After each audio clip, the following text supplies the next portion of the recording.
باللہ من الشیطان اللعین الرجیم بسم اللہ الرحمن الرحیم الحمدللہ رب العالمین والصلاة والسلام علی اشرف الانبیاء والمرسلین سید الاولین والآخرین شفیع المذنبین ابو القاسم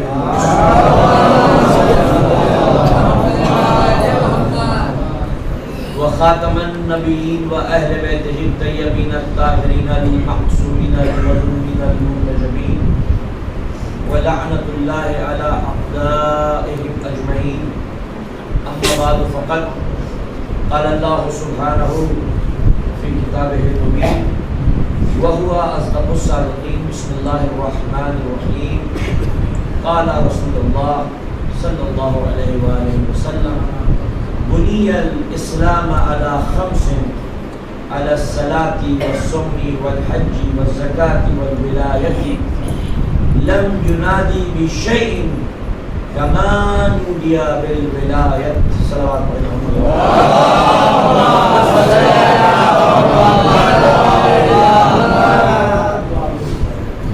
عزاداران امام مظلوم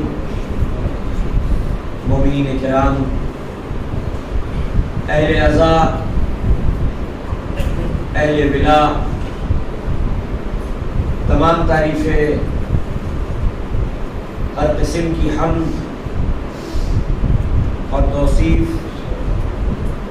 پروردگار عالم کے لیے معبود حقیقی کے لیے رب حق توحید صمدی کے لیے اس اللہ کے لیے اس معبود کے لیے کہ جس کی عظمت اور جس کی جبروت کے سامنے مصطفیٰ اور مرتضیٰ جیسی ہستیاں بھی سجدہ ریز نظر آتی ہیں، اور درود و سلام لامتناہی لا تعداد لا محدود انگنت انتھک رحمت نازل ہوں پاک چہروں پر جن چہروں سے رحمان کی تجلیاں ظاہر ہوتی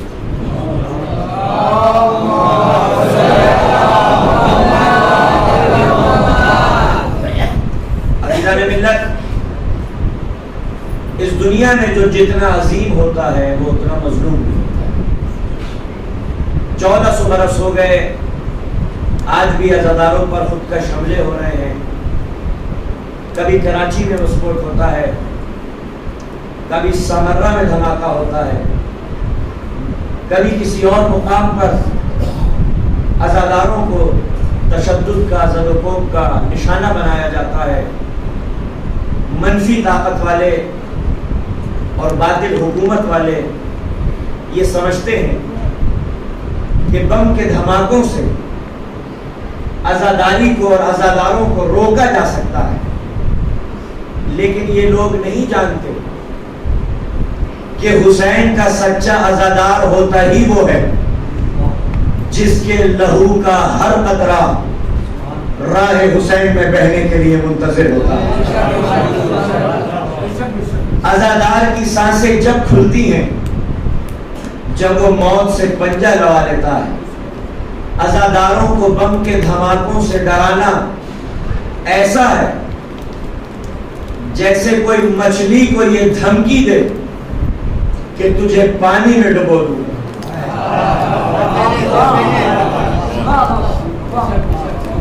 تو مچھلی تو یہی کہے گی میری تو حیات ہی پانی میں پوشیدہ ہے، میرا تو جیون اور میری تو زندگی ہی پانی میں موجود ہے۔ تو عزاداروں کو نہ بم کے دھماکوں سے ڈرایا جا سکتا ہے، نہ کسی وبا سے ڈرایا جا سکتا ہے، اس لیے کیونکہ یہ وہ عزاداری ہے جو تمنائے فاطمہ ہے، یہ وہ عزاداری ہے جو آرزو زینب ہے۔ جب تمنائے فاطمہ ہے اور آرزو زینب ہے تو نہ بنی امیہ کی حکومت اسے روک سکتی ہے، نہ بنی عباسی کے منصوبے اسے روک سکتے ہیں، نہ تاتاریوں کی یورشیں اسے روک سکتی ہیں۔ اس لیے کیونکہ رسول اسلام کے معجزے کو قرآن کہتے ہیں، آل رسول کے معجزے کو عزائے حسین کہتے ہیں۔ نہ قرآن جلانے سے مٹ سکا اور نہ یہ عزاداری کسی بھی دھماکے سے فنا ہو سکتی ہے۔ اور یہ شان ہے عزاداری کی کہ کعبہ پہنچتے ہیں 3 ملین اور کربلا پہنچتے ہیں 30 ملین۔ کعبہ پہنچتے ہیں 3 ملین، کربلا پہنچتے ہیں 30 ملین، یہ بتانے کے لیے کہ جو عظمت و رفعت و بلندی رب کریم نے مزار حسین کو بخشی ہے، اتنی عزت تو اپنے گھر کو بھی نہیں بخشی۔ اس لیے کیونکہ جس کا طواف مسلمان کرے اسے کعبہ کہتے ہیں، اور جس کا طواف خود کعبہ کرے اسے حسین ابن علی کہتے ہیں۔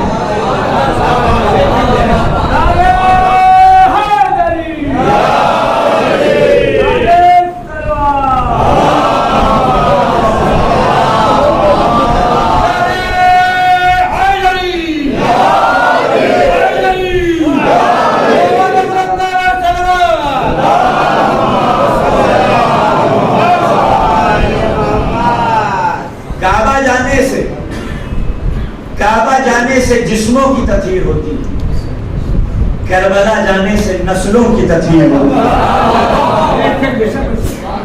حیدر سے عداوت تھی تو کعبہ نہیں لیتے، پتھر کے مکی ہاتھ میں شیشہ نہیں لیتے۔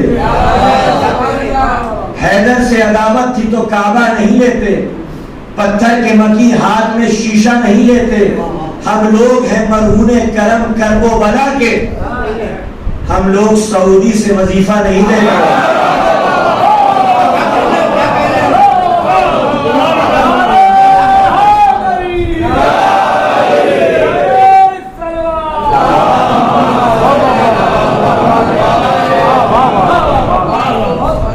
جس کی سمجھ میں کعبہ آ جائے اس کی سمجھ میں کربلا آ جاتی ہے، جس کی سمجھ میں حج آ جائے اس کی سمجھ میں عزاداری آ جاتی ہے۔ اس لیے کیونکہ یہ ممکن نہیں ہے کہ کوئی حج کو سمجھ جائے اور عزاداری کو نہ سمجھے۔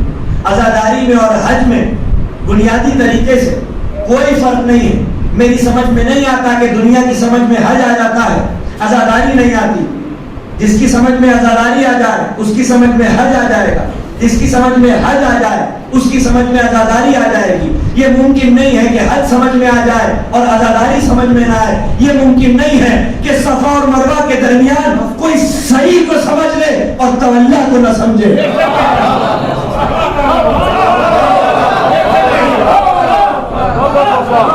یہ ممکن نہیں ہے کہ حج سمجھ میں آ جائے اور عزاداری سمجھ میں نہ آئے۔ یہ ممکن نہیں ہے کہ کوئی صحیح کو سمجھ لے اور تولا کو نہ سمجھے۔ یہ ممکن نہیں ہے کہ کوئی رمی الجمرات کو سمجھ جائے، 3 شیطانوں پر کنکر مارنے کو سمجھ جائے اور تبرہ کو نہ سمجھے۔ یہ ممکن نہیں ہے، یہ ممکن نہیں ہے۔ جس نے صحیح کو سمجھ لیا اس نے تولا کو سمجھ لیا، جس نے کنکریوں کو سمجھ لیا اس نے تبرہ کو سمجھ لیا۔ جس کی سمجھ میں حجر اسود کا بوسہ آ جائے یہ ممکن نہیں ہے کہ اس کی سمجھ میں علم اور زری کا بوسہ نہ آئے۔ جس نے زری کا بوسہ سمجھ لیا، جس نے حجر اسود کا بوسہ سمجھ لیا اس نے زری کا بوسہ سمجھ لیا۔ یہ ممکن نہیں ہے کہ کسی کی سمجھ میں زمزم آ جائے۔ آج بھی متوے بانٹتے ہیں، زمزم بانٹتے ہیں، کیوں؟ لے جاؤ اس میں شفا ہے۔ میری سمجھ میں نہیں آیا کہ ان کی سمجھ میں آب زمزم کی شفا آ گئی، خاک شفا سمجھ میں نہیں آئی۔ یہ ممکن نہیں ہے، یہ ممکن نہیں ہے کہ کوئی صحیح کو سمجھ جائے، کوئی صحیح کو سمجھ جائے۔ اسے میرے خیال میں بندی کر دے تو بہتر ہے۔ صلوات پڑھنے کو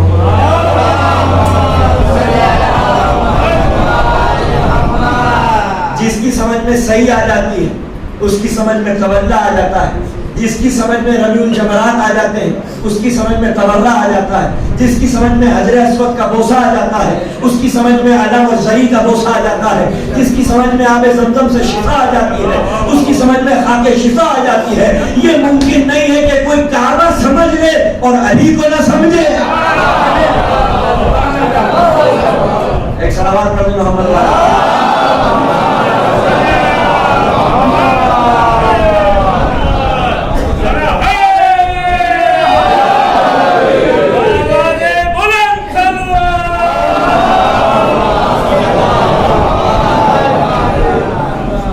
یہ ممکن نہیں ہے کہ حج سمجھ میں آ جائے اور کعبہ سمجھ میں نہ آئے، کربلا سمجھ میں نہ آئے. جس نے حج کو سمجھ لیا اس نے عزاداری کو سمجھ لیا، اور جس نے عزاداری کو سمجھ لیا اس نے حج کو سمجھ لیا. ذکر کروں اس ہستی کا تو کیسے کروں جس کا ذکر کرنے کے لیے کم سے کم یا تو اللہ کا قرآن ہو یا مصطفیٰ کی زبان ہو. یقیناً اللہ اللہ کرنا ہمارا ایمان ہے، ہمارا ایمان ہے، ہمارا اعتقاد ہے. مگر کیا کریں کہ ذات باری تعالیٰ وہ ہے جو خود علی کی فضیلتیں بیان کرتی ہے. دیکھیے یہ ترقی یافتہ دور ہے، ہر انسان کے پاس آج موبائل ہے. موبائل میں وہی رنگ ٹون لگاتا ہے انسان جو اس کی سب سے زیادہ پسندیدہ ہوتی ہے. شیعہ سنی دونوں کے یہاں روایت موجود ہے کہ جب جنت کے دروازے کی کنڈی ہلتی ہے تو علی علی کی صدائیں بلند ہوتی ہیں. مشیت کو اگر کوئی نغمہ پسند ہے تو یہی نغمہ پسند ہے. اور خدا کی قسم اگر غلط بیانی سے کام لوں تو یہ زبان کاٹ دینا. تمام کتابوں میں مسلمانوں کی یہ لکھا ہوا ہے کہ جب رسول اسلام منبر کی بلندیوں پر سے اپنے بھائی علی کی فضیلتیں بیان کرتے تھے تو منافقین کا ایک گروہ تھا جو کہتا تھا کہ معاذاللہ اپنے بھائی کی محبت میں دیوانے ہو گئے ہیں. ہر وقت علی کی تعریف، ہر وقت علی کے فضیلتیں، ہر وقت علی کے مناقب. پروردگار عالم نے آیت نازل فرما دی وَمَا يَنْتَقُ عَنِ الْحَوَىٰ إِنْ هُوَ إِلَّا وَحْيٌ يُوحَىٰ. تو پھر فیصلہ ہونا چاہیے کہ یہ منبر کی بلندیوں پر سے رسول نے اپنے بھائی علی کی فضیلتیں بیان نہیں کی بلکہ یہ اللہ تھا جو مصطفیٰ کی زبان سے علی کے قصیدے پڑھ رہا تھا.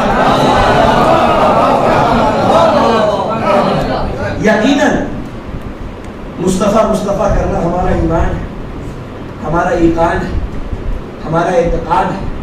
لیکن کیا کریں کہ ذات مصطفیٰ وہ ہے جو خود ناد علی پڑھتی ہوئی نظر آتی ہے. میرا نبی جب معراج کی شروعات کرتا ہے تو جس گھر سے کرتا ہے وہ گھر علی کا. ایک مجھے پاکستان کے ذاکر کا جملہ یاد آ گیا جب ان سے پوچھا کہ قبلہ معراج کیا ہے تو انہوں نے کہا میم اور عین کے راج کو معراج کہتے ہیں.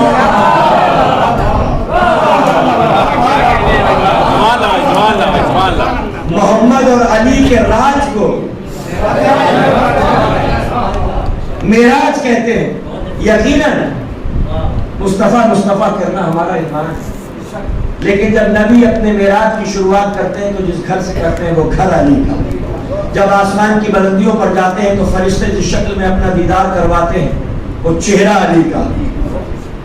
جو نغمے سنائی دیتے ہیں وہ نغمے علی کے، جو صدائیں سنائی دیتی ہیں وہ صدائیں علی کی. جب پردے کے پیچھے سے آواز آتی ہے تو لہجہ علی کا.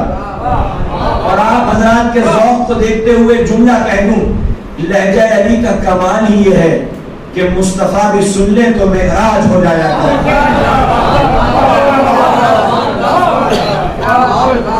اور جب آسمان کی بلندیوں سے زمین کی بستیوں پر آتے ہیں تو جس گھر میں آتے ہیں وہ گھر علی کا. تو جب مصطفیٰ کی معراج بنا علی کے مکمل نہیں ہوتی تو ہم مسلمانوں کی ایمانی معراج بنا علی کے مکمل کیسے ہوتی؟ اور ایک جملہ کہوں کہ ذات علی کا عرفان حاصل کرنا تو بہت دور کی بات ہے. پہلے انسانیت اور مسلمان اس میں علی کی تجلیوں کے برداشت کرنے کے متحمل ہو جائیں. نام علی کی تجلیوں کے برداشت کرنے کے متحمل ہو جائیں، اس لیے کیونکہ یہ نام وہ ہے نام کہ ہے عرش پہ تحریر، حقہ کے اسی نام سے کرسی کی ہے توقیر، بالا ہے اسی نام کے باعث فلک و پیر، گرتی ہوئی ساکت یہ ہے اس نام کی تاثیر. طوفان کی بلا نوح پہ آئی تھی وہ رد کی, آدم کی اسی نام نے مشکل میں مدد کی. اور ایک بہت بڑے شاعر نے آواز دی مولا کائنات کی بارگاہ میں خراج عقیدت پیش کرتے ہوئے کہ بھٹک رہے ہو کہاں عاقبت گری کے لیے, بھٹک رہے ہو کہاں عاقبت گری کے لیے, علی کا نام ہی کافی ہے رہبری کے لیے.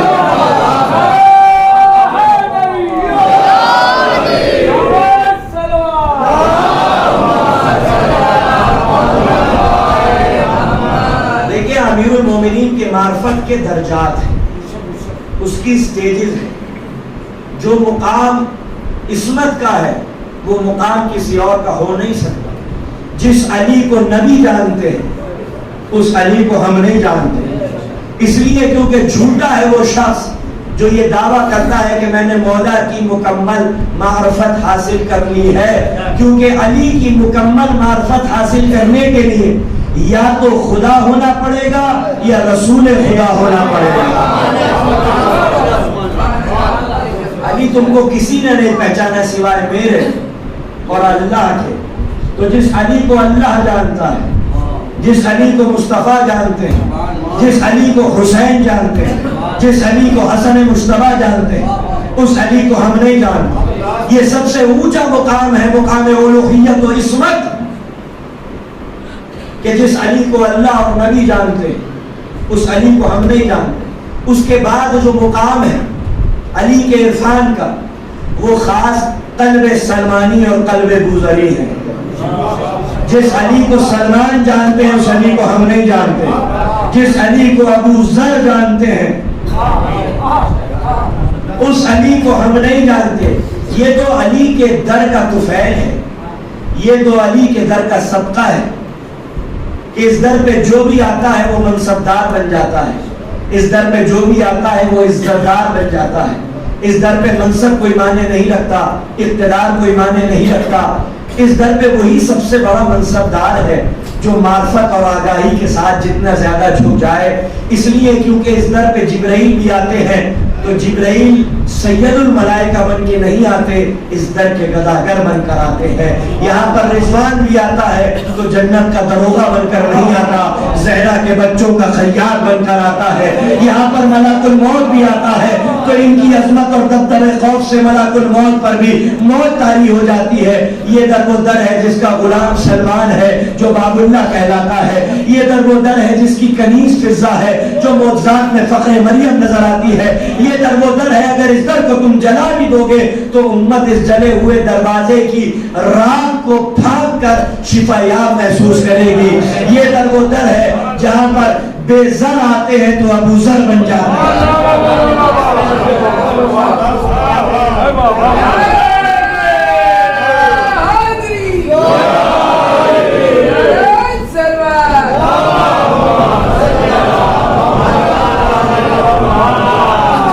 بے زر آتے ہیں تو ابو ذر بن جاتے ہیں, بے خاندان والے آتے ہیں تو سلمان بن جاتے ہیں, سیاہ فام آتی ہے تو فضہ بن جاتی ہے. یہ تو در علی کا کمال ہے. تو ابو ذر اور سلمان جس علی کو جانتے ہیں اس علی کو ہم نہیں جانتے. سب سے اونچا مقام مقام الوہیت و عصمت. اس کے بعد صحابیت کا مقام ہے جس علی کو سلمان اور ابو ذر جانتے ہیں. اور ان دونوں میں بھی اتنا فرق ہے کہ رسول نے فرمایا اگر ابو ذر کو پتہ چل جائے کہ سلمان کے دل میں کیا ہے تو سلمان کے قتل پر راضی ہو جائے. اس کے بعد عرفاء کا مقام ہے, علماء ربانی کا مقام ہے. جس علی کو خواجہ معین الدین چشتی جانتے ہیں, جس حسین کو خواجہ جانتے ہیں اس حسین کو ہم نہیں جانتے. جس علی کو شہباز قلندر جانتے ہیں اس علی کو ہم نہیں جانتے. اسی لیے تو انہوں نے کہا حیدریم قلندرم مستم بندہ مرتضی علی ہستم کہ پیشوائے تمام رندانم کہ سگے کوئے شیر یزدانم. کہتے ہیں پہلے میں حیدری بنا حیدریم، پھر میں قلندر بنا، قلندرم، پھر میں ولائے علی کے جام پی پی کر مست ہو گیا، حیدریم قلندرم مستم، بندہ مرتضی علی ہستم، اور میں امیر المومنین کا غلام ہوں، میں بندہ ہوں، لیکن جو علی کا بندہ بن جاتا ہے، علی کا غلام بن جاتا ہے، اسے معمولی مت سمجھنا کہ پیشوائے تمام رندانم، دنیا میں جہاں جہاں روحانی شخصیتیں پائی جاتی ہیں میں ان سب کا ہادی اور پیشوا ہوں، اس لیے کیونکہ میں علی مرتضیٰ کا غلام ہوں۔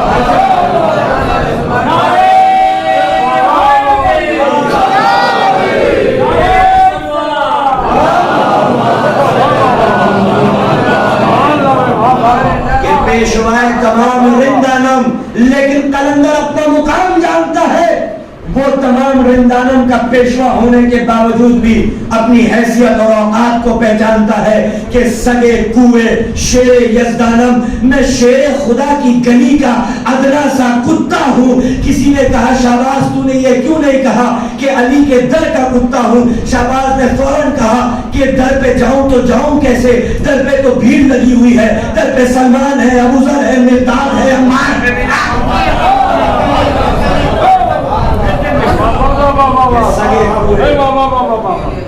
شیر یزدانم، اتنا عظیم قلندر کہتا ہے کہ سگے کوئے، میں تو علی کے گلی کا سگ ہوں۔ تو جس علی کو شہباز جانتے ہیں اس علی کو ہم نہیں جانتے، جسے خواجہ اجمیری جانتے ہیں اسے ہم نہیں جانتے، جس معصوم کو روحانی شخصیت جانتی اس علی کو ہم نہیں جانتے۔ اور اس کے بعد جو سب سے نچلا مقام ہے، جو چوتھا درجہ ہے معرفت علی کا، وہ ہم مومنین کا اور عزاداروں کا ہے، جس میں انیس بھی ہے، جس میں دبیر بھی ہے، خدائے سخن بھی ہے، دبیر بھی ہے۔ اور دبیر کی نظروں میں علی کا مقام کیا ہے کہ دبیر کہتے ہیں علی کی ذات کی بات نہیں کر رہا، علی کی ذات کی بات نہیں کر رہا، علی کے جسم مبارک کی بات نہیں کر رہا، علی کے روضے کی بات نہیں کر رہا، علی کی ذریعہ مبارک کی بات نہیں کر رہا، علی کی قبر کی بات نہیں کر رہا، علی کے جسد اطہر کی بات نہیں کر رہا۔ جس خاک میں اور اس میں جو سینکڑوں ذرات ہے، جس میں علی کا جسد اطہر ہے، اس کی بات نہیں کر رہا۔ ان سینکڑوں ذرات میں سے جو ایک ذرہ ہے میں اس کی بات کرنا چاہتا ہوں، چونکہ وہ علی سے منسوب ہو گیا ہے، وہ میری نظروں میں اتنا قیمتی ہے کہ مرزا دبیر کہتے توجہ، نجف کا ذرہ نہ دوں آفتاب کے بدلے،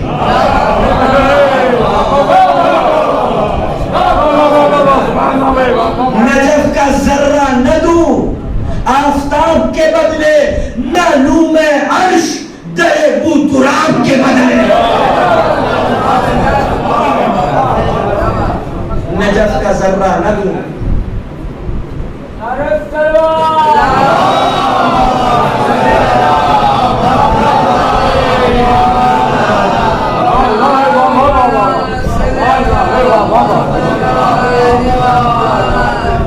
نجف کا ذرہ نہ دوں آفتاب کے بدلے، نہ لوں میں عرش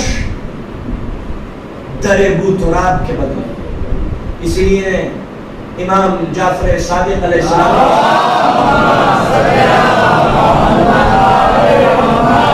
بنی الاسلام علی خمس علی الصلاة والصوم والحج والزکاة والولایت لم ینادی بشیء کما نودی بالولایت۔ میرے مولا نے فرمایا کہ دین کی بنیاد 5 چیزوں پر ہے، نماز، روزہ، حج، زکات، ولایت۔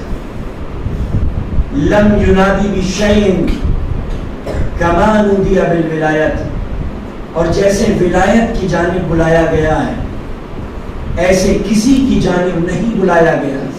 تو کیا مطلب؟ کیا اللہ کی نماز ہلکی ہو گئی، اللہ کا روزہ ہلکا ہو گیا، اللہ کا حج ہلکا ہو گیا، اللہ کی زکات ہلکی ہو گئی؟ کہا نہیں، تم سمجھے نہیں۔ کہا کیا سمجھو؟ کہا یہ سمجھو کہ مسافر کی نماز قصر ہو جاتی ہے، عورت کے مخصوص ایام میں نماز روزے واجب نہیں رہتے، نادار اور غریب پر حج واجب نہیں، غریب اور مفلس پر زکات واجب نہیں، لیکن علی کی ولایت مرد پر بھی واجب، عورت پر بھی واجب، امیر پر بھی واجب، غریب پر بھی واجب، مسافر پر بھی واجب، ساکن پر بھی واجب، بیمار پر بھی واجب، صحت مند پر بھی واجب۔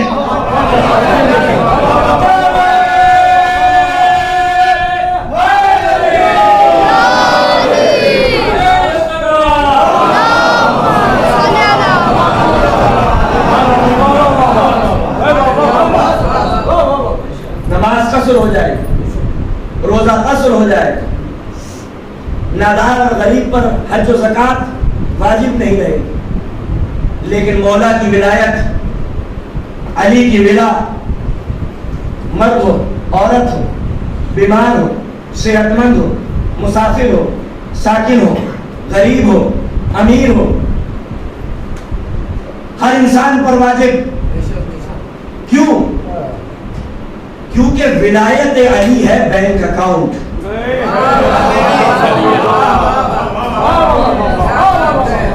علی کی ولایت ہے بینک اکاؤنٹ، اور نماز روزہ ہے رقم۔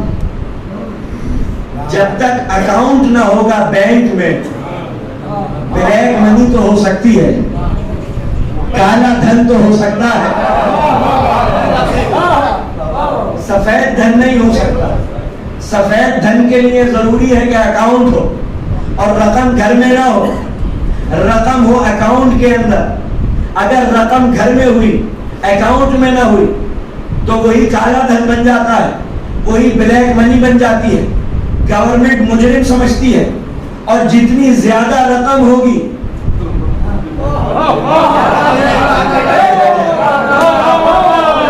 رقم جتنی زیادہ جرم اتنا بڑا، رقم جتنی زیادہ جرم اتنا بڑا۔ اب سمجھ میں آیا؟ ولایت ہے بینک اکاؤنٹ۔ جب تک ولایت کا اکاؤنٹ نہ ہوگا، نماز اور روزے کی رقم جمع نہیں کی جا سکتی، نماز اور روزے کی رقم جمع نہیں کرائی جا سکتی۔ تو ولایت بنی الاسلام علی خمس، علی الصلاۃ والصوم والحج والزکاۃ والولایت لم ینادی بالشیء کما نودی بالولایت۔ اور جیسے ولایت کی جانب بلایا گیا ہے، ایسے کسی کی جانب نہیں بلایا گیا۔ کہا میری سمجھ میں نہیں آیا؟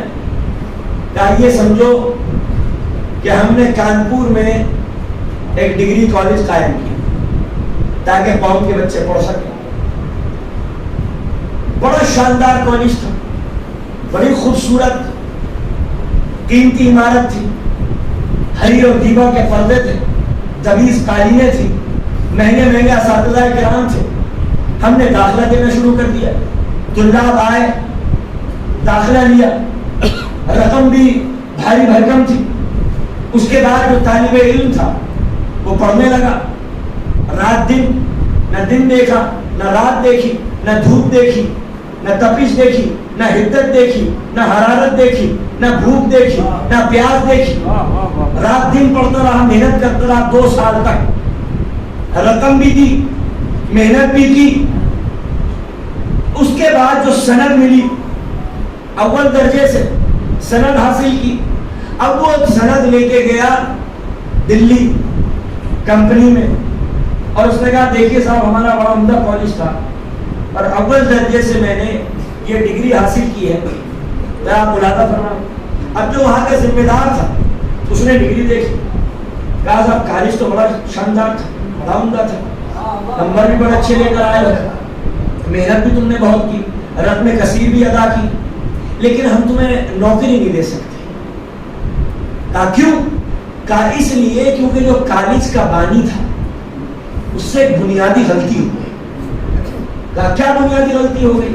کہا اس نے کالج تو بنایا، داخلہ تو دیا، مگر سرکار سے اس نے مانیتا پراپت نہیں کی، مانیتا پراپت نہیں کی، اجازت حاصل نہیں کیا، ریکگنائزڈ نہیں کروایا کالج کو۔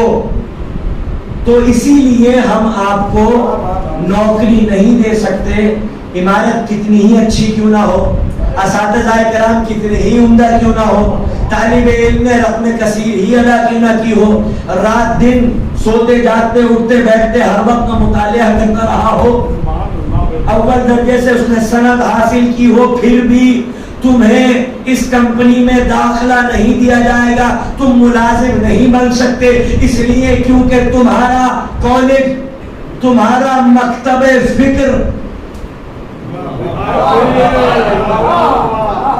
اسے سرکار کا اجازہ حاصل نہیں ہے۔ اب سمجھ میں آیا کہ رسول اللہ نے کیا کہا تھا، اگر کوئی نبیوں کے اعمال لے کر آئے کہ اس نے راتوں کو جاگ جاگ کر اللہ کی عبادت کی ہو، دن کی تپتی ہوئی دوپہر پیاس اور روزے کی حالت میں گزار دی ہو، بہت سے زیادہ مال اللہ کی راہ میں خرچ کر دیا ہو، پوری عمر بیت اللہ کا طواف کرتا رہا ہو، لیکن اگر اس کے دل کے اندر رائی کے دانے کی برابر علی کے لیے بغض ہے تو قسم اس ذات کی جس نے مجھے حق کے ساتھ مبعوث کیا، جنت میں جانا تو بہت دور کی بات ہے، جنت کی خوشبو اس کے ناک کے نتھنوں کے اندر ہے۔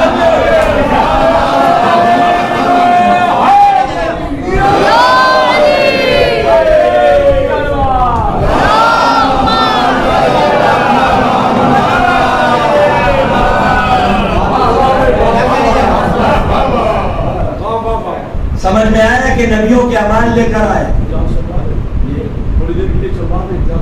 ہاں اگر آواز مومنین تک پہنچ جائے نہیں ہم ٹھیک ہیں، ہم بالکل آپ لوگوں کی صحت متاثر ہو۔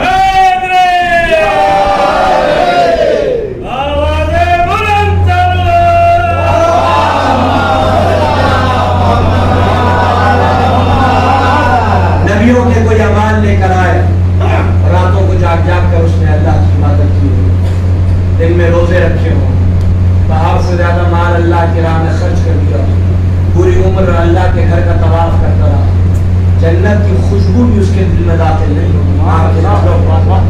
اگر رائی کے دانے کی برابر علی کے لیے بغض ہے، اس کا مطلب تمہارا مکتب فکر کو جب تک دبستان امامت سے اجازت حاصل نہ ہو جائے تب تک کوئی عمل بارگاہ خدا بندی میں قبول نہیں ہے، جب تک اعمال کے سرٹیفکیٹ پر ولایت کی مہر نہیں ہوگی جنت میں وہ انسان داخل نہیں ہو سکتا۔ مہر ولایت اور مہر امامت سخت ہونی چاہیے اعمال کے سرٹیفکیٹ پر۔ ایک ہمارے دوست تھے، ذاکر تھے، انتقال ہو گیا، وہ امریکہ جاتے تھے مجلس سے پڑھنے کے لیے۔ وہ بتاتے ہیں کہ جب 9/11 کا واقعہ ہوا امریکہ میں تو پابندیاں بڑھ گئی، ہمارے پاس ویزا تھا، ہم پہنچے اگلے برس مجلس سے پڑھنے کے لیے۔ اب جو امیگریشن آفیسر تھا اس نے ہم سے سوال کیا کہ صاحب آپ کیوں آئے؟ کہا کہ صاحب ہم محرم کی مجلس سے پڑھنے آئے۔ کہا اچھا۔ اس نے فوراً سوال کیا کیا آپ شیعہ ہیں؟ انہوں نے کہا جی صاحب میں شیعہ ہوں۔ اچھا پہلے کمرے میں آ جائیے، آفس میں آ جائیے۔ اب وہ آفیسر ان کو لے کر وہ جو ان کا سینٹر بنا ہوتا ہے اس میں گیا، وہ کہتے ہیں کہ میں نے دیکھا کہ پہلے سے وہاں پر اکابرین کرام تشریف فرما تھا۔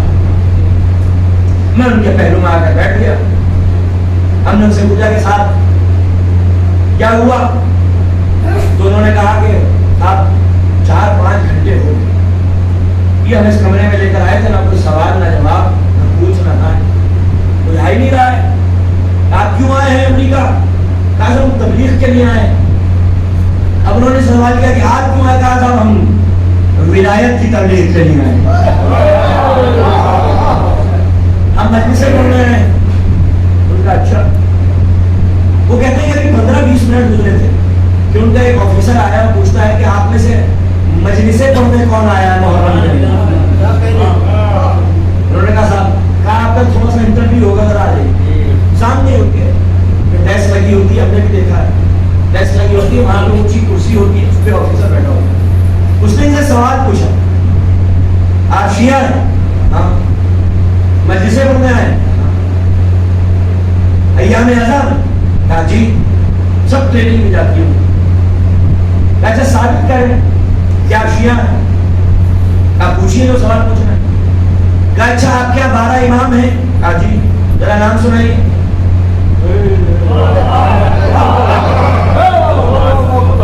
نام بتائیں. فوراً انہوں نے امام علی سے لے کے امام زمانہ تک نام سنا دیے. اب بس اس نے نام سنے اور پاسپورٹ پہ مہر لگا کے کہتا ہے آپ جا سکتے ہیں. کنفرم ہو گیا.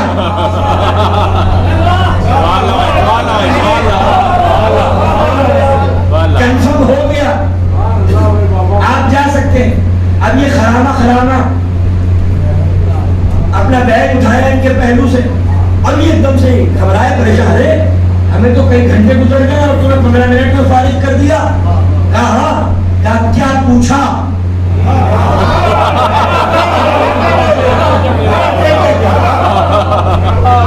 کیا پوچھا؟ کیا اماموں کے نام پوچھے؟ کیا ہمیں بھی بتا دو.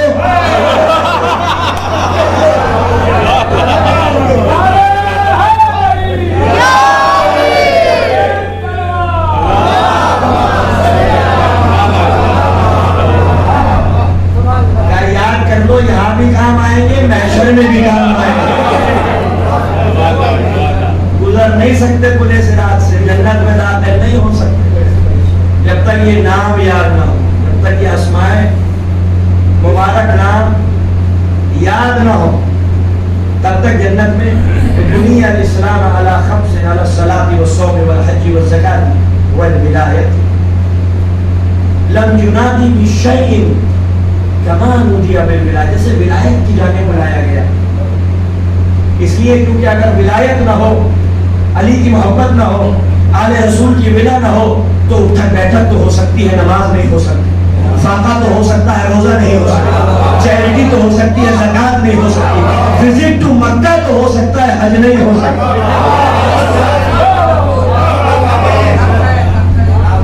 تو ولایت اٹھک بیٹھک کو نماز بنا دیتی, ولایت فاقے کو روزوں میں تبدیل کر دیتی, ولایت چیریٹی کو زکات بنا دیتی, ولایت قسمت کے چکر کو طواف بنا دیتی ہے. ولایت ہونی چاہیے, آل رسول کی ولا ہونی چاہیے. جس پر ایک نظر کرم ہو گئی ان کی, یہ ذرے کو آفتاب بنا دیتے ہیں, یہ ذرے کو شمس بنا دیتے ہیں, یہ شمس کو شمس تبریز بنا دیتے ہیں. نظر کرم ہو جائے, نظر کرم چاہیے. ایک شخص نے چوری کی کوفے کے, علی کا چاہنے والا تھا, محب, چوری ہو گئی. محب گنہگار تو ہوتا ہے, لیکن ولا کا وہ نور ہوتا ہے اس کے دل میں. اگر گناہ کی سیاہی دل پر پڑ جاتی ہے تو ولایت کا نور اسے فوراً مٹا دیتا ہے. اس نے بال جرم کیا, مولا کی ظاہری خلافت کا دور تھا, ایک بال جرم کر لیا. مولا نے حد جاری کی, اس کی انگلیاں کاٹ دی. اس نے اپنی انگلیاں پکڑی, خون ٹپک رہا تھا, لے کر چلا, مولا کے قصیدے پڑھتا ہوا چلا, قرآن کی آیت پڑھتا ہوا چلا جس کے مصداق علی تھے. ان حدیثوں کو سناتا چلا جس کے مصداق علی تھے.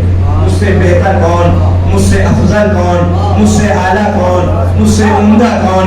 میری انگلیاں اس نے کاٹی ہے جو مصداق انما ہے, جو مصداق العطا ہے, جو مصداق کوثر ہے, جس کی ذات دعا میں تہنے رسالت سے بلا فصل سے آپ ہوتی نہیں ہے. میری انگلیاں اس نے کاٹی کہ جس کا چلنا مشیت ہے, جس کا بولنا شریعت ہے, جس کی سانسیں تلاوت ہے, جس کی نیند عبادت ہے, جس کی عقل قرآن ہے, جس کی فکر تفسیر ہے, جس کا نفس نور ہے, جس کا جسم نورگر ہے, جس کے دن کی گھڑیاں مقدس ہے, جس کی راتیں تطہیر ہے. میری انگلیاں اس نے کاٹی ہے جو نور اول ہے, خلق اول ہے, روح اول ہے, جسم اول ہے, شعور اول ہے, عشق اول ہے, وجہ اللہ ہے, ایم اللہ ہے, لسان اللہ ہے, ید اللہ ہے, جم اللہ ہے, خاصت اللہ ہے, خزائن اللہ ہے, سر اللہ ہے, شاہ ولایت ہے, شیر مردہ ہے, شاہ یزدہ ہے, قوت پروردگار ہے, عرش پہ اولا ہے, خدیر کا مولا ہے.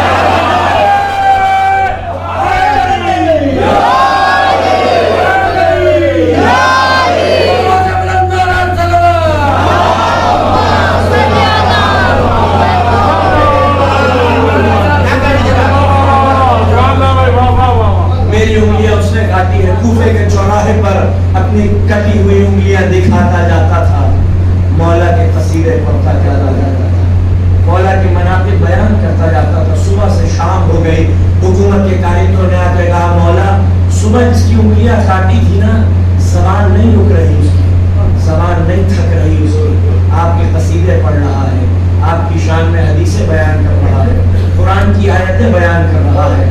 امیر المومنین نے کہا اسے دربار میں بلایا جائے. شام کو اسے دربار میں بلایا گیا.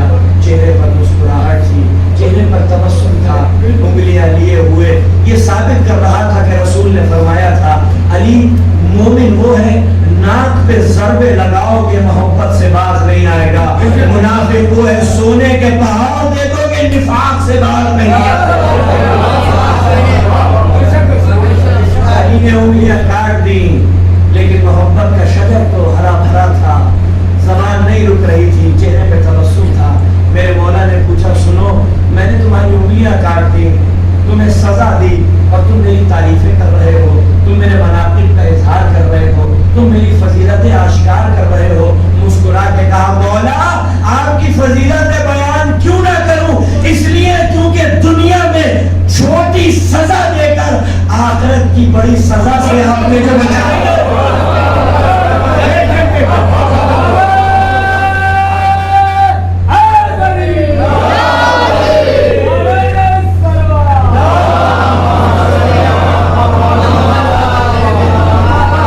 دنیا کی چھوٹی سزا دے کر آخرت کی بڑی سزا سے جو آپ نے بچا لیا. اب وقت آ گیا تھا کہ بارگاہ ولایت سے اسے کچھ عطا کیا جائے. امیر المومنین نے کہا ذرا کٹی ہوئی انگلیاں تو مجھے دے. اس نے اپنی کٹی ہوئی انگلیاں مولا کے ہاتھ پر رکھ دی. مولا نے انگلیاں اٹھائیں اور ہر اس انگلی کو اسی مقام پر رکھا جہاں سے اسے عطا کیا تھا. نہ لکیر تھی، نہ نشان تھا، نہ لہو کے قطرات تھے، نہ تکلیف کا احساس تھا. ہاتھ ایسے ہی ہو گیا جیسے صبح تھا. پورا دربار آنکھیں پھاڑ پھاڑ کر اس منظر کو دیکھ رہا تھا. کسی نے پوچھا مولا جو صبح کیا تھا وہ کیا تھا اور اب جو کیا ہے وہ کیا ہے؟ مولا نے مسکرا کے عبرتناک جملہ دیا ہے دنیا کو. کہا جو صبح کیا تھا وہ جرم کی سزا تھی، جو اب کیا ہے وہ محبت کی جزا ہے.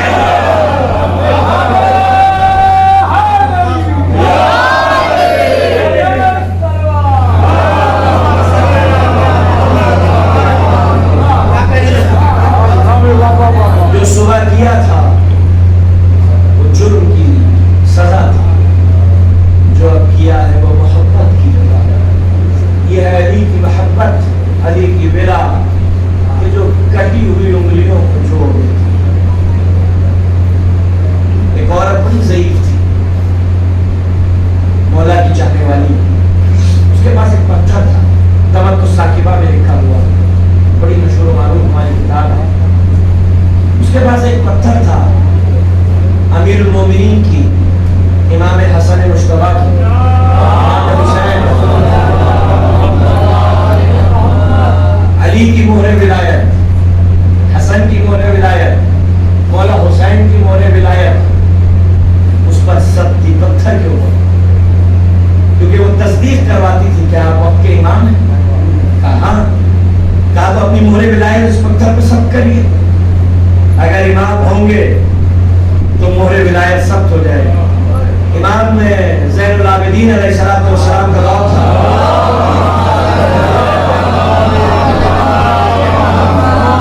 ضعیفہ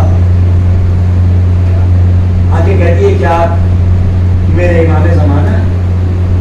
کہا میں تمہارا وقت کا امام.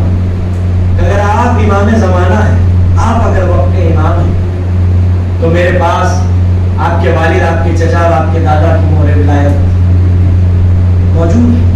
اگر آپ وقت کے امام ہیں تو اس پر اپنی مہر ولایت سخت ہے. میرے مولا نے اپنی انگوٹھی اور مہر ولایت سخت فرمائی. انگوٹھی پتھر میں ایسے درائی جیسے موم میں گرم لوہا درا. مہر ولایت سخت ہوئی. اس مومنہ کے چہرے پر تبسم پھیلا. جب تبسم پھیلا تو مولا نے دیکھا کہ جسم بوڑھا ہوا ہے، جوش مودت ضعیف ہوا ہے، ولا ضعیف نہیں ہوئی۔ مولا نے مسکرا کے کہا اے ضعیفہ بڑی محبت کرتی ہے اپنے اماموں سے؟ کہا ہاں مولا بہت چاہتی ہوں۔ کہا کتنا چاہتی ہے؟ کہا اپنی زندگی سے بڑھ کر چاہتی ہے۔ کہا ٹھیک ہے آنکھیں بند کر۔ اس نے آنکھیں بند کی، امام نے فوراً کہا ذرا آنکھیں کھول۔ اس نے آنکھیں کھولی۔ مولا پوچھتے ہیں کیا محسوس کرتی ہے؟ ہاتھوں کو دیکھ کے کہتی ہے مولا شکریہ آپ نے میری جوانی مجھے کر دیا۔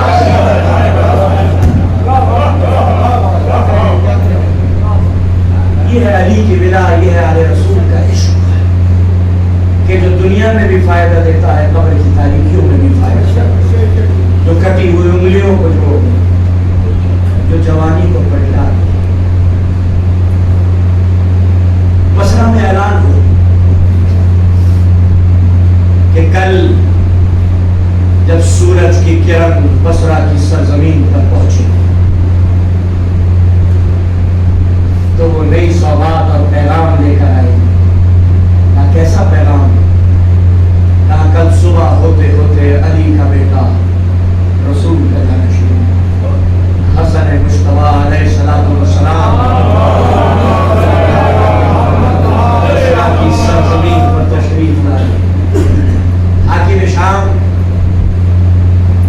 بصرہ میں پہلے سے موجود، شام کی دولت بصرے والوں میں تقسیم کرنے کے لیے آیا تھا۔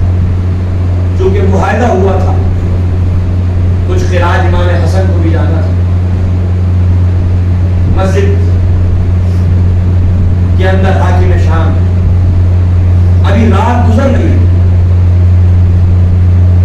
بصرہ کے مومنین میں سے ایک مومن تھا، بہت ہی غریب اور نادار، ایک موچی جوتے بنانے والا۔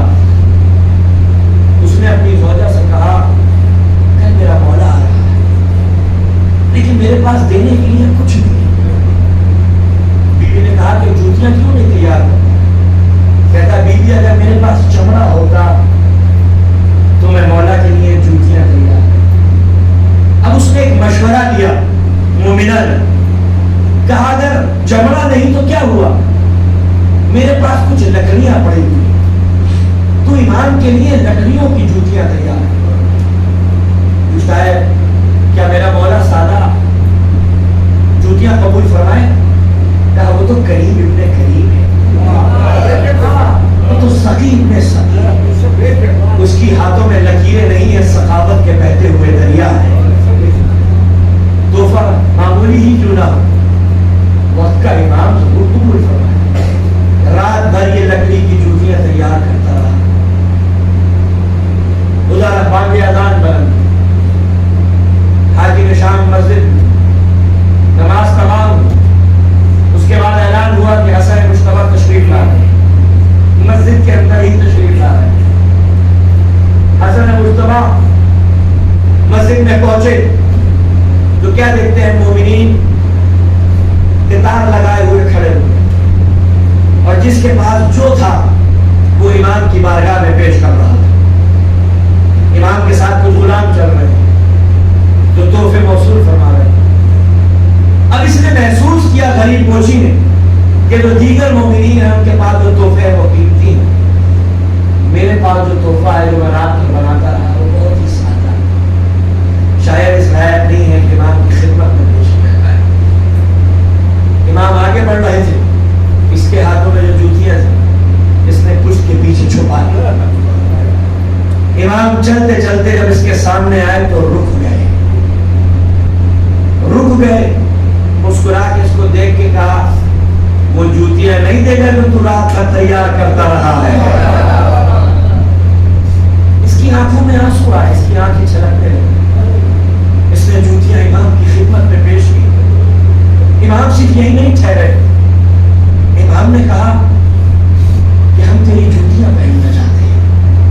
امام نے اپنی نالین مبارک اتارے اور اس کی جو لکڑیوں کی جوتیاں تھی اس میں اپنے تن میں مبارک ڈال دیے اور مسکرا کے کہا اس سے بہتر تحفہ ہمیں ملا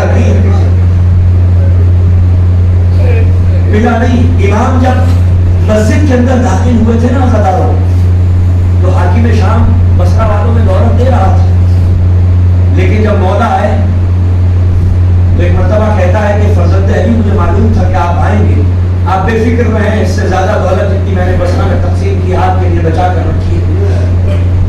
سونے اور چاندی کے ڈھیر لگ گئے، زر و جواہر کے ڈھیر لگا دیے، اور حاکم شام نے کہا صرف یہی نہیں، وہ جو مسجد کے باہر اونٹ کی قطار ہے اس پہ جو دولت لگی ہوئی ہے وہ دولت بھی آپ کی، یہ زر و جواہر بھی آپ کے، یہ سونے اور چاندی کے سکے بھی آپ کے۔ امام دیکھ رہے تھے میری ہی دولت ہے اور مجھے ہی دے رہا ہے۔ یہ کہہ کے اس نے ایک طنز کیا، دولت دی مولا کو، کہتا ہے کہ وہ جو باہر اونٹ کی قطار ہے اس پہ جو دولت لگی ہوئی ہے وہ بھی آپ کی۔ یہ دے کے کہتا ہے میں ہندا کا بیٹا ہوں، یہ بتانے کے لیے کہ جیسے ہندا بہت بڑی فضیلتوں کی حامل تھی اور میں بھی سخی ہوں، آپ کے بابا کی طرح آپ کو اتنی دولت دے رہا ہوں۔ یہ کہہ کے اس نے کیا جملہ کہا؟ تنزیہ، میں ہندا کا بیٹا ہوں۔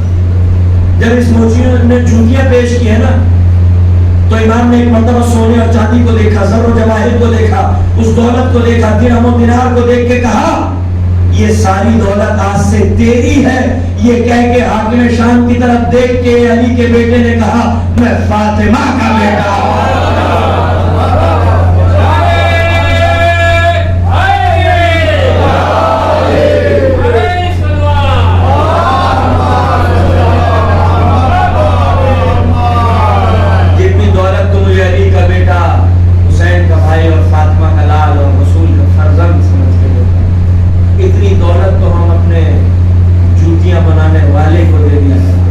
سنیے گا، امام نے کہا سن، صرف یہی نہیں، وہ جو قطار ہے نا اونٹ کی اس پہ جو دولت لگی ہوئی وہ بھی تیری ہے۔ اب اگلا جملہ امام کہتے ہیں اس دولت پر صرف تیرا حق نہیں بلکہ اس تیری زوجہ کا بھی حق ہے جس نے تجھے یہ مشورہ دیا تھا کہ امام کے لیے لکڑیوں کی جوتیاں تیار کر۔ غیب کا مالک جانتا تھا کیا کس کا مشورہ تھا، لکڑی کی جوتیاں بنا، لیکن جو جوتیاں لکڑی کی محبت کے ساتھ، ولا کے ساتھ، جوش مودت کے ساتھ ڈھالی گئی تھی، اتنی قیمتی ہو گئی کہ جب امام حسن مجتبیٰ نے اسے اپنے میزان عدل میں بنا تو دنیا اور آخرت کی دولتیں رکھ دی۔ امام نے اگلا جملہ فرمایا سن، بڑا عبرتناک جملہ ہے مولا۔ مولا کہتے ہیں سن، یہ جو دولت ہم نے تجھے دی ہے نا، یہ جو دولت تجھے مرحمت فرمائی، یہ جو دولت تجھے دی ہے یہ جوتیوں کا صلہ نہیں ہے، یہ جو دولت تجھے دی ہے یہ جوتیوں کا صلہ نہیں ہے، ان جوتیوں کا صلہ فرزند علی تجھے روز محشر دے گا جب نانا اور باپ کی کرسی لگائی جائے گی۔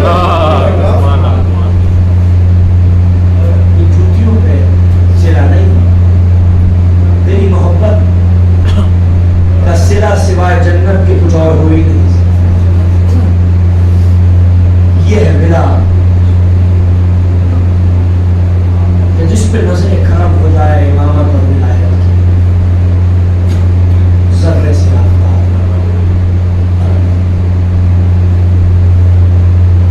علی کون؟ مظہر صفات خدا، جو صفات خدا کا مظہر ہو اسے علی کہتے ہیں، جو علی کی صفات کا مظہر ہو اسے عباس کہتے ہیں۔ عباس کی اثار و قربانی، فداکاری، جانثاری، زہد و تقوی، عصمت و عدالت، شجاعت و بہادری، رحم و حلم و بردباری، عفو و بخشش، غیرت و سخاوت، مکمل علی کی تصویر۔ جو اللہ کا شعر ہے اسے علی کا، جو علی کا شعر ہے اسے عباس کا۔ صفین میں بٹھایا گھوڑے پر عباس کو علی نے سجایا، سوارا، اپنا خود، اپنا مختب، اپنا پٹکا، اپنی نالے، عباس کے قدموں میں، عباس کی کمر میں، عباس کے سر خود پہنا دی۔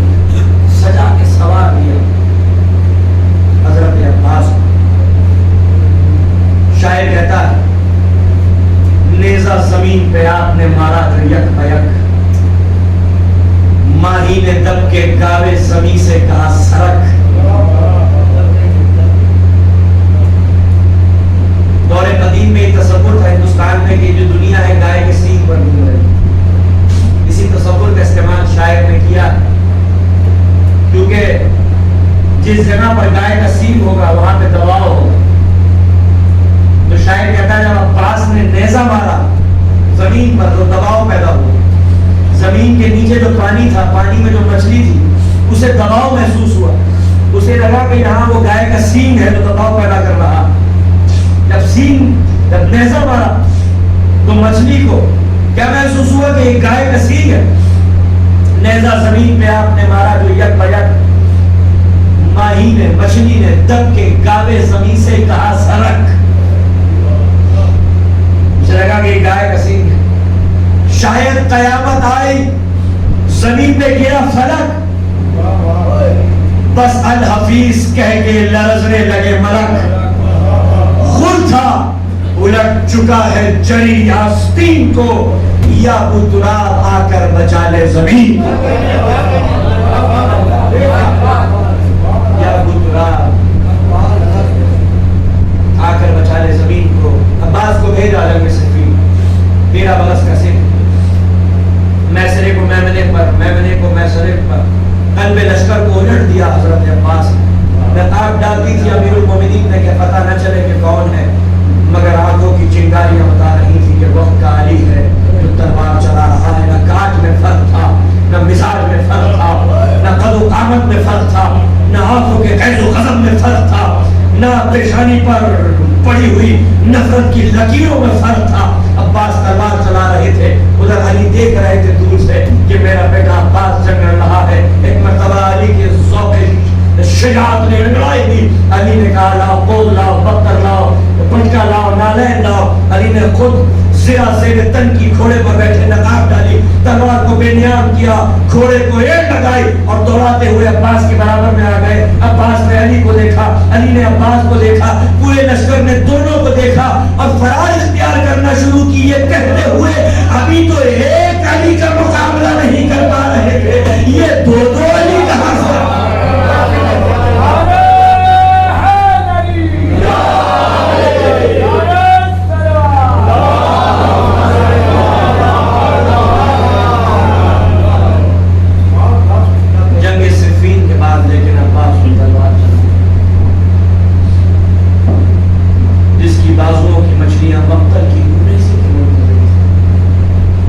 مدینے سے چلے ہیں نا تو ام المنین فاطمہ زہرا کی قبر پر لے کر آئی عباس اور کہا علی وہ دن نہ بھولنا جس دن کے لیے علی نے اللہ سے تجھے مانگا. جسم لرزنے لگا, بندے زرہ ٹوٹ گئے. فرمایا اماں اگر آقا نے اجازت دے دی تو بنی امیہ کو وہ سبق سکھا کس سے بھی سرحدوں کو عبور نہ کر سکے. لیکن سوال بیعت ہوا مدینے میں. عباس کا ہاتھ عزم بن کے قبضہ شمشیر پر جا کر رکا. تلوار چلانے کی اجازت نہیں دی اسے. حج کو عمرے سے تبدیل کیا. عباس کو جلال آیا. حسین نے کاندھے پر ہاتھ رکھ کے کہا عباس تجھے ہمارے حق کی قسم ہے. عباس لہو کے گھونٹ پیتے رہے عزاداروں, مگر اس صفین کا مجاہد اور تلوار نہ چلا سکا. خیمے نصب ہوئے, کوفے کی جانب امام جا رہے تھے. رات دن مسلم کی یاد دل میں باقی تھی. دفتر ایک شخص آیا, اس نے اپنا امامہ اتار کے امام کے قدموں میں رکھ دیا. مولا جب چلا تھا تو مسلم کے لاشے میں بچے رسی باندھ کر گھسیٹ رہے تھے. قرآن پڑھتا ہوا خیمے میں حضرت عباس کی سگی بہن جناب رقیہ جو حضرت مسلم کی زوجہ تھی. حضرت عباس خیمے میں پرسہ دینے کے لیے آئے. ایک مرتبہ بہن نے دامن پھیلا کے کہا بھیا پردیس میں میری ماں گزر گئی, تیرے ہاتھوں میں تلوار رہی. عباس کا ہاتھ عظیم بن کے قبضہ شمشیر پر جا کر رکا. بہن تیری عظمتوں کی قسم اگر مسلم کا بدلہ کوفے میں خون نہ بہ جائے. حسین نے کاندھے پر ہاتھ رکھ کے کہا بھیا تجھے ہمارے حق کی قسم ہے تلوار نہ. عباس لہو کو دودھ پی جائے, مسلم شہید ہو گئے. خون نے روکا. عباس کا ہاتھ قبضہ شمشیر پر پہنچا. حسین نے کہا عباس ہم جنگ میں پہلے ہوئے تھے کہ ظالم نے فرمان صادر کر دیا کہ فرات کے کنارے سے سکینہ کا خیمہ ہٹا دو. عزیزانو عباس خیمے میں تھے اور ظالم علی اکبر سے گفتگو کر رہا تھا. عباس کے کانوں میں جب یہ آوازیں آئی نا تو ایک پرتوالی کا پپرا ہوا شیر خیمے سے باہر نکلا, ہاتھ قبضہ شمشیر پر تھا. جناب علی اکبر کے آگے آ کر حضرت عباس کھڑے ہو گئے. اکبر کے سینے پر ہاتھ رکھا. عباس نے پیچھے ہٹا کے کہا تم مجھ سے کیا کہا, تم نے سکینہ کا خیمہ فرات کے کنارے سے ہٹا لیا. عزادارو وہ امام حسین جو عباس کو مدینے سے لے کر کربلا تک روکتے چلے آ رہے تھے, یہ وہ منزل تھی کہ امام حسین نے عباس کو نہیں روکا, سیدھا جناب زینب کے خیمے میں جا کے کہتے ہیں عباس کو جلال آ گیا. فضا دوڑی ہوئی آئی, عباس کے سامنے آ کر کھڑی ہو گئی, ادب سے سر جھکا لیا. بلا تشبیہ عباس کا ہاتھ عزم بن کے قبضہ شمشیر پر تھا. جب زہرا کی کنیز کو دیکھا تو ایک مرتبہ کہتے ہیں فضا شہزادی زینب کا کوئی پیغام لے کر آئی ہو کیا. بس عزاداروں نہ جانے فضا نے عباس کے کانوں میں کیا کہہ دیا کہ وہ ہاتھ جو قبضہ شمشیر پر تھا اب اس میں لرزہ داری ہونے لگا.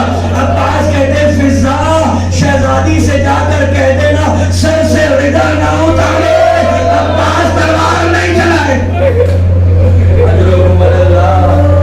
پھر عباس کے کانوں میں جو آوازیں آ گئی, جو آواز عباس نہیں سننا چاہتے تھے, العطش العطش, چچا جان ہم پیاسے. اور جب بھی عباس کے کانوں میں بچوں کی آوازیں آتی, عباس امام حسین کے چہرے کو دیکھتے اور جب اس نے روغہ نہ پاتے تو سر جھکا لیتے, آنکھوں سے لہو جاری ہو جاتا. کتنی شہادتیں پڑھوں عباس کی عزادات. عباس مدینے میں شہید ہوئے, عباس مکہ میں شہید ہوئے, عباس اس وقت شہید ہوئے جب مسلم کی شہادت کی خبر پہنچی. عباس اس وقت شہید ہوئے جب حر نے لشکر کو روکا. عباس اس وقت شہید ہوئے جب سکینہ کا خیمہ فرات کے کنارے سے ہٹا. عباس اس وقت شہید ہوئے جب پانی بند کر دیا گیا. عباس اس وقت شہید ہوئے جب ایک رات کی مہلت عباس کو ظالموں سے لینی پڑی. عباس اس وقت شہید ہوا کہ جب عباس کے سر پہ گلز لگا, آنکھوں میں تیر لگا, دونوں شانے جدا ہو گئے, جسم کے ٹکڑے کربلا کی ریتی میں منتشر ہو گئے. عزادارو میں نے کسی روایت میں نہیں پڑھا کہ حضرت عباس نے یہ کہا کہ خیمے میں نہ لے جانا. عزادارو جب علی کا بیٹا زمین پر گرا ہے تو پسرے ساتھ نے کہا علی کے دشمنوں, علی کا بیٹا خاک و خون میں تڑپ رہا ہے, علی سے بدلہ لے لو. تلواریں پڑنے لگی, تیر پڑنے لگے, تیزیں پڑنے لگی, قبر پڑنے لگے. خدا کی قسم عباس کے جسم کے ٹکڑے کربلا میں منتشر ہو گئے. عزادارو اللہ آپ کو کربلا لے جائے. حضرت عباس کی جو اصل قبر ہے نا حقیقی سرداب کے اندر ایک چھوٹی سی قبر ہے, اس لیے کیونکہ جسم کے ٹکڑے حسین نے جمع کیے تھے. عزادارو روایت کے جملے ہیں کہ جب 12 محرم کو سید سجاد اعجاز سے کربلا آئے ہیں نا تو جسم کا ایک ٹکڑا تھا حضرت عباس کا. حضرت عباس کا جسم کا ٹکڑا سید سجاد نے اٹھایا, لحد میں اتارا. راوی کہتا ہے بہت دیر ہو گئی, سید سجاد قبر میں تو اترے لیکن واپس نہیں آئے. راوی کہتا ہے میں آگے بڑھا, لحد میں جھانک کر دیکھا تو کیا دیکھتا ہوں, بیمار کے رخسار عباس کے سینے پر رکھے ہوئے ہیں اور زین العابدین رو رو کے کہہ رہے چچا عباس آپ کے مرنے کے بعد سکینہ کے منہ پہ تماچے مارے گئے, کانوں کی بالیاں اتار لی گئی, زینب کی ردا چھین لی, ہاتھوں میں رسی.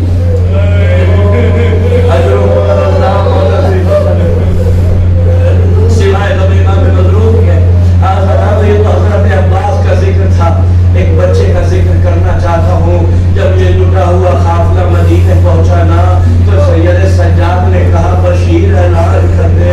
بشیر نے اعلان کیا مدینے والوں, مدینہ رہنے کی جگہ نہیں رہی, خاندان رسالت تباہ ہو گیا, رسول قتل ہو گئے. بشیر آگے آگے مدینے والے ہوتے ہوئے بشیر کے ساتھ ساتھ چلے. اسی اثنا میں بشیر کہتا ہے 4 برس کا بچہ میری نگاہوں کے سامنے آ کر کھڑا ہو گیا. اتنا خوبصورت بچہ میں نے اپنی زندگی میں کبھی نہیں دیکھا تھا. اس کی بڑی بڑی سیاہ نرگسی آنکھیں تھی, اس کے حسین گھونگھر والے بال اس کے رخساروں پر لہلا رہے تھے. اس نے بڑے معصوم